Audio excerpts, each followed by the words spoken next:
Sasthana toll gate ವಿರುದ್ಧ ರಾಷ್ಟ್ರೀಯ ಹೆದ್ದಾರಿ ಜಾಗೃತಿ ಸಮಿತಿ ನೇತೃತ್ವದಲ್ಲಿ ಪ್ರತಿಭಟನೆ ನಡೆಸಲಾಯಿತು. ರಸ್ತೆಗಳು ಸೂಕ್ತ ನಿರ್ವಹಣೆ ಇಲ್ಲದೆ ಟೋಲ್ ಪೀಕಲಾಗುತ್ತಿದೆ ಎಂದು ಪ್ರತಿಭಟನಾಕಾರರು ಆಕ್ರೋಶ ವ್ಯಕ್ತಪಡಿಸಿದ್ದಾರೆ. ಸರ್ವಿಸ್ ರಸ್ತೆ ಇಲ್ಲ, ಹೆದ್ದಾರಿಯಲ್ಲಿ ಹೊಂಡ ಬಿದ್ದಿದೆ, ಶಾಲಾ ಕಾಲೇಜು ವಾಹನಗಳಿಗೂ ಟೋಲ್ ಸಂಗ್ರಹಕ್ಕೆ ಸಿದ್ಧತೆ ನಡೆದಿದೆ.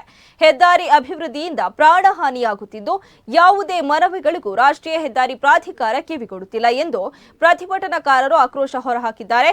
ಹೆದ್ದಾರಿಯಲ್ಲಿ ಯಾವುದೇ ದಾರಿದೀಪ ವ್ಯವಸ್ಥೆ ಇಲ್ಲ, ಚರಂಡಿಗಳ ಹೊಳೆತು ಮಳೆಗಾಲದಲ್ಲಿ ಸಂಪೂರ್ಣ ರಸ್ತೆ ಜಲಮಯವಾಗುತ್ತದೆ ಎಂದು ಪ್ರತಿಭಟನಾಕಾರರು ದೂರಿದರು.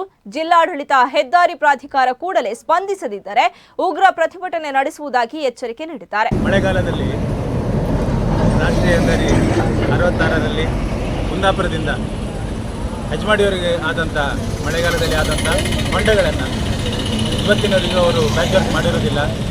ಅದೇ ರೀತಿ ರಸ್ತೆಗಳ ದಾರಿದೀಪ ಇರ್ಬೋದು, ಪಾದಾಚಾರಿ ರಸ್ತೆ ಇರ್ಬೋದು, ಚರಂಡಿ ಸಮಸ್ಯೆ ಇರ್ಬೋದು, ಅಥವಾ ಟೋಲಿನಲ್ಲಿ ಸ್ಥಳೀಯ ಶಾಲಾ ವಾಹನಗಳಿಗೆ, ಖಾಸಗಿ ಸಂಸ್ಥೆಯ ವಾಹನಗಳಿಗೆ ಟೋಲಿನ ಶುಲ್ಕವನ್ನು ಪಡೆಯುತ್ತಿರುವ ಬಗ್ಗೆ ಅದನ್ನು ನಾವು ಗಮನಹರಿಸಿ ಅದನ್ನು ಪ್ರತಿಭಟಿಸುವ ಉದ್ದೇಶದಿಂದ ಇವತ್ತು ಒಂದು ಬೃಹತ್ ಪ್ರತಿಭಟನೆಯನ್ನು ನಾವು ರಾಷ್ಟ್ರೀಯ ಹೆದ್ದಾರಿ ಹೋರಾಟ ಸಮಿತಿ ವತಿಯಿಂದ ನಾವು ಹಮ್ಮಿಕೊಂಡಿದ್ದೇವೆ.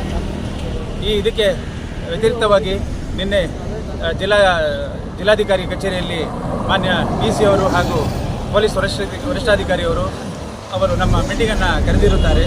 ಆ ಮೀಟಿಂಗಿನಲ್ಲಿ ನಾವು ಸ್ಪಷ್ಟವಾಗಿ ಹೇಳಿದ್ದೇವೆ, ನಾವು ಯಾವ ಕಾರಣಕ್ಕೂ ನಾವು ಪ್ರತಿಭಟನೆ ನಿಲ್ಲಿಸೋದಿಲ್ಲ. ನಮಗೆ ನ್ಯಾಯ ಒದಗಿಸುವುದರ ತನಕ ನಾವು ಪ್ರತಿಭಟನೆಯಲ್ಲಿದ್ದೇವೆ. ನಾವು ಅದಕ್ಕಾಗಿ ಹೋರಾಡ್ತೇವೆ.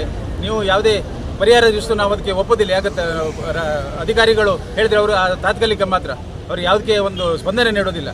ಇತ್ತೀಚೆಗೆ ನಿಮಗೆಲ್ಲ ಗೊತ್ತಿರಬಹುದು, ಟೋಲಲ್ಲಿ ಸ್ಥಳೀಯರಿಗೆ ಒಂದು ಶುಲ್ಕ ವಿನಾಯಿತಿ ಇದಿರ್ಬೋದು, ಅದೆಲ್ಲ ನಿಮ್ಗೆ ಗೊತ್ತಿದೆ. ಅದೆಲ್ಲ ನಮ್ಮದು ಹೋರಾಟದಿಂದ ಆಗಿರುವಂಥದ್ದು.